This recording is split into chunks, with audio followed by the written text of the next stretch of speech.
नमस्कार दोस्तों, this is संकेत। चलिए देखते हैं कल मार्केट कहाँ मोमेंटम कर सकता है, क्या हमारे टारगेट निकल आते हैं। सबसे पहले देखते हैं कि आज मार्केट ने कैसे मोमेंटम किया और कल के दिन हमें कैसे ट्रेड करना चाहिए। देखिए आज के दिन मार्केट ने कैसे मोमेंटम किया। आज के दिन 15 जुलाई को मार्केट थोड़ी सी फ्लैट ओपन हो गई थी, उसके बाद में थोड़ी सी नीचे आ गई मार्केट। उसके बाद में हमें एक फिर से ऊपर की तरफ स्पाइक देखने के लिए मिल गया, जहां से सपोर्ट लिया था वहीं से हमें एक स्पाइक ऊपर की तरफ देखने के लिए मिल गया। फिर से मार्केट नीचे आ गई, फिर यहाँ पर हमें सपोर्ट पे मार्केट से फिर से स्पाइक देखने के लिए मिल गया और फिर मार्केट यहाँ पर नीचे आ गए। मतलब एक रेंज में मार्केट ट्रेड करे थे, जो कि फ्राइडे की रेंज बनी थी। उसी रेंज में आज के दिन मार्केट ने ट्रेड किया। ऊपर की तरफ 52,650 ये आपका यहाँ पर रेजिस्टेंस बन रहा है। नीचे की तरफ सपोर्ट जो बन रहा है आपका, वो बन रहा है आपका 52,200 के आसपास सपोर्ट बन रहा है। मतलब ये पूरी रेंज बनी है 400 पॉइंट की। इसी 400 पॉइंट की रेंज में मार्केट ने फ्राइडे के दिन और आज के दिन ट्रेड किया है। देखिए अगर ब्रीफ अगर व्यू दूं तो मैं ऊपर की तरफ जो आपका रेजिस्टेंस वीकली का जो रेजिस्टेंस बन रहा है वो आपका बन रहा है 52,800 के आसपास। ये आपका बड़ा रेजिस्टेंस बन रहा है, मेजर रेजिस्टेंस बन रहा है, क्योंकि यहाँ पर मार्केट जो है वो पिछले वीक से ही इसी रेंज में ट्रेड कर रहे हैं। नीचे की तरफ जो आपका सपोर्ट जो बन रहा है वो आपका मेजर सपोर्ट एक बन रहा है 52,000 के आसपास। ये आपका मेजर सपोर्ट बन रहा है। उसके बाद में नीचे की तरफ एक और सपोर्ट आपका बन रहा है 51,750 के आसपास। ये आपका फिर से एक और सपोर्ट बन रहा है। बट अगर मैं नैरो सपोर्ट की बात करूँ तो वो आपका बन रहा है 52,200 के आसपास। सर रेजिस्टेंस की बात करूँ तो 52,650 के आसपास। ये 450 पॉइंट की रेंज यहाँ पर बनी है। अभी मार्केट क्लोज हुई है 52,480 के आसपास या फिर 52,500 के आसपास मार्केट ने क्लोजिंग दिया।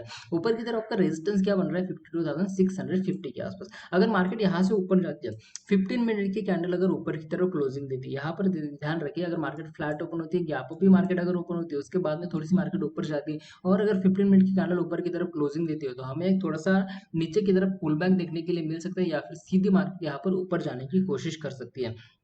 अगर यहाँ पर सीधी मार्केट ऊपर चलेगी तो आपको कोई भी ट्रेड यहाँ पर नहीं करना है। बट अगर मार्केट थोड़ी सी 15 मिनट की कैंडल यहाँ पर क्लोज होगी, उसके बाद में थोड़ी सी अगर नीचे आती है तो आप यहाँ पर ट्रेड ले सकते हैं। आपका टारगेट यहाँ पर 200 पॉइंट या फिर 150 पॉइंट का टारगेट बनेगा। 52,800 के आसपास ये आपका टारगेट आपको यहाँ पर देखने के लिए मिल जाएगा, क्योंकि यहाँ पर क्या है कि ये जो रेंज बनी है ये आपका क्या बन रहा है, रेजिस्टेंस बन रहा है, मेजर रेजिस्टेंस बन रहा है। तो ये 150 पॉइंट की रेंज आपको ऊपर की तरफ देखने के लिए मिल सकती है। तो समझ में आएगा ऊपर की तरफ कैसे ट्रेड करना है। अगर ऊपर की तरफ मार्केट जाती है थोड़ी सी नीचे आने की कोशिश करने दीजिए, जैसे ही नीचे आती है वैसे आप यहाँ पर ट्रेड ले सकते हैं। आपका टारगेट यहाँ पर 150 पॉइंट का ऊपर की तरफ देखने के लिए मिल जाएगा। उसके बाद में अगर मार्केट ऊपर जाते हैं तो आपको 52,900 से लेकर 53,000 के आसपास ये टारगेट आपको ऊपर की तरफ देखने के लिए मिल जाएगा। तो समझ में आएगा ऊपर की तरफ कैसे ट्रेड करना चाहिए। अभी देखते हैं कि आपको नीचे की तरफ कैसे ट्रेड करना चाहिए। नीचे की तरफ ट्रेड करने की जगह अगर मार्केट फ्लैट ओपन होती है, उसके बाद में सीधी अगर मार्केट नीचे आती है तो आप यहाँ पर कोई भी ट्रेड नहीं करेंगे, क्योंकि अगर सीधी मार्केट नीचे भी आती है तो यहाँ पर क्या हो सकता है कि आपके जो प्रीमियम है वो डिके हो सकते हैं, क्योंकि मार्केट धीरे धीरे अगर नीचे आती है तो यहाँ पर प्रीमियम डिके हो जाएंगे और अगर सीधी भी नीचे आती है तो फिर से ऊपर जाने के चांसेस यहाँ पर बढ़ जाते हैं और आपका स्टॉप लॉस यहाँ पर हिट हो सकता है। तो आपको थोड़ा सा ध्यान में रखना है कि जब तक यहाँ पर 52,200 ब्रेक नहीं होती तब तक कोई भी ट्रेड आपको नीचे की तरफ नहीं करना है। अगर समझो मार्केट अगर सीधे नीचे आती है उसके बाद में अगर नीचे आने की कोशिश करती है तो आपका टारगेट यहाँ पर क्या बनेगा, 52,000 के आसपास ये आपका टारगेट आपको देखने के लिए मिल जाएगा। मतलब आपको यहाँ पर फिर से 150 से लेकर 200 पॉइंट की रेंज वो नीचे की तरफ फिर से आपको देखने के लिए मिल जाएगी। मतलब एक बढ़िया रेंज आपको नीचे की तरफ देखने के लिए मिल जाएगी। तो समझ में आ गया नीचे की तरफ कैसे ट्रेड करना है। जब तक यहाँ पर 52,200 सक्सेसफुली ब्रेक नहीं होता है तब तक कोई भी ट्रेड आपको यहाँ पर नहीं करना है। समझ में आ गया। ये जो रेंज बनी है इसी रेंज को आपको ध्यान में रखना है। 450 पॉइंट की रेंज बनी है, इसी 450 पॉइंट की रेंज में अगर मार्केट ट्रेड करता है तो कोई भी ट्रेड आपको नहीं करना, क्योंकि अगर इसी रेंज में मार्केट ट्रेड करने की कोशिश करता है तो आपके यहाँ पर स्टॉप लॉस हिट हो सकते हैं या फिर आपके जो प्रीमियम है वो डिके हो सकते हैं। तो अच्छा खासा लॉस भी आपका यहाँ पर हो सकता है। तो समझ में आ गया आपको बैंक निफ्टी में कैसे ट्रेड करना है। अभी देखते हैं कि निफ्टी में हमें कैसे ट्रेड करना है। निफ्टी में ट्रेड करने के लिए मैंने यहाँ पर 15 मिनट का चार्ट लगाया हुआ है। 15 मिनट के चार्ट में हमें क्या दिख रहा है कि मार्केट जो है वो अप ट्रेंड चल रही है। साइडवेज टू अप ट्रेंड यहाँ पर बोल सकते हैं, क्योंकि थोड़ी सी मार्केट जो है थोड़ी सी नीचे आती है फिर ऊपर जाती है, फिर नीचे आके फिर ऊपर जाती है, यहाँ पर फिर नीचे आती है ऊपर जाती है, नीचे आती है, यहाँ पर फिर से ऊपर चली गई, फिर अभी नीचे आने की कोशिश कर रही है। मतलब यहाँ पर जो है साइडवेज टू अप ट्रेंड यहाँ पर मार्केट चल रही है। धीरे धीरे मार्केट यहाँ पर ऊपर जा रहा है। अभी आज के दिन मार्केट ने कैसे ट्रेड किया, आज के दिन देखिए मार्केट ने कैसे ट्रेड किया। तो यहाँ पर जो ऊपर की तरफ आपका रेजिस्टेंस बन रहा है वो 24,630 के आसपास ऑल टाइम हाई का रेजिस्टेंस बन रहा है। मतलब आज के दिन भी मार्केट ने क्या किया, ऑल टाइम हाई को टच किया।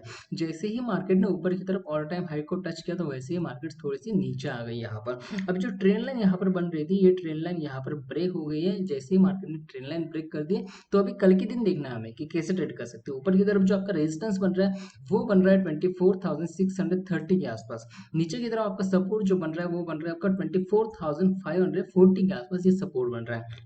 मतलब ये 100 पॉइंट की रेंज बनी है। इसी 100 पॉइंट की रेंज में अगर मार्केट ट्रेड करती है कल के दिन भी, तो कोई भी ट्रेड आपको यहाँ पर पॉसिबल नहीं है, क्योंकि यहाँ पर क्या हो सकता है, प्रीमियम डीके हो सकते हैं। अगर मार्केट फ्लैट ओपन होती है, गैप अप भी मार्केट अगर ओपन होती है, तो आप ट्रेड कब करना है, जब यहाँ पर 24,630 सक्सेसफुली अगर ब्रेक होता है तभी आपको ऊपर की तरफ ट्रेड करना है। समझो अगर मार्केट सीधे ऊपर जाती है और अगर 24,630 सक्सेसफुली ब्रेक होता है, तो आपको बढ़िया टारगेट ऊपर की तरफ देखने के लिए मिल जाएगा। फिर आपको 24,680 से लेकर 24,700 से लेकर 24,750 ये भी टारगेट हमको ऊपर की तरफ देखने के लिए मिल सकते हैं। मतलब बढ़िया टारगेट आपको ऊपर की तरफ देखने के लिए मिल सकते हैं। नीचे की तरफ आपको कैसे ट्रेड करना है, देखिए ये जो रेंज बनी है, इस रेंज को ध्यान में रखते हुए नीचे की तरफ आपको जो सपोर्ट बना है वो आपका 24,540 के आसपास सपोर्ट बन रहा है। अगर समझो अगर मार्केट फ्लैट ओपन होती है, गैप डाउन भी मार्केट अगर ओपन होती है, उसके बाद में मार्केट थोड़ी सी अगर नीचे आने की कोशिश करते हैं, तो एक 15 मिनट की कैंडल नीचे की तरफ क्लोज होने की कोशिश करने दीजिए। जैसे ही 15 मिनट की कैंडल नीचे की तरफ क्लोज होती है, वैसे आप थोड़ा सा यहाँ पर पुल बैक आने की कोशिश करने दीजिए। पुल बैक आते हैं तो आप यहाँ पर रिवर्स ट्रेड कर सकते हैं। आपका टारगेट यहाँ पर 24,480 से लेकर 24,440 के आसपास यहाँ पर आपको टारगेट देखने के लिए मिल जाएगा। मतलब एक 100 पॉइंट का टारगेट आपको इजीली नीचे की तरफ देखने के लिए मिल जाएगा, अगर यहाँ पर 24,540 ब्रेक होता है। समझ में आएगा आपको निफ्टी में कैसे ट्रेड करना है। ये जो रेंज बनी है, इसी रेंज को आपको ध्यान में रखना है। अगर ये रेंज ब्रेक होती है तभी आपको ट्रेड करना है। यहाँ पर मैं यहाँ पर ऑप्शन बायर की बात कर रहा हूँ। ऑप्शन सेलर अगर आप हो तो यहाँ पर जो अगर मार्केट इसी रेंज में ट्रेड करती है तो आपको बढ़िया ट्रेड यहाँ पर देखने के लिए मिल जाएगा। अच्छा खासा प्रीमियम डीके अगर होता है तो आपको बढ़िया प्रॉफिट भी हो सकता है ऑप्शन सेलर के लिए। बट यहाँ पर ऑप्शन बायर की अगर बात करूँ तो जब तक रेंज ब्रेक नहीं होती है तब तक कोई भी ट्रेड आपको यहाँ पर नहीं करना है, क्योंकि अगर आप ट्रेड करते हैं और अगर मार्केट साइडवेज जाता है तो आपके प्रीमियम डीके हो गया और आपका अच्छा खासा लॉस यहाँ पर हो सकता है। तो आपको समझ में आएगा बैंक निफ्टी और निफ्टी में कैसे ट्रेड करना है। अगर कोई टारगेट बनते हैं, कोई लेवल बनता है, तो मैं टेलीग्राम पर अपडेट कर दूंगा। टेलीग्राम की लिंक डिस्क्रिप्शन में दी हुई है, वहां पर जाकर आप टेलीग्राम पर ज्वाइन हो सकते हो। तो आज की वीडियो के लिए इतना ही। थैंक यू, धन्यवाद।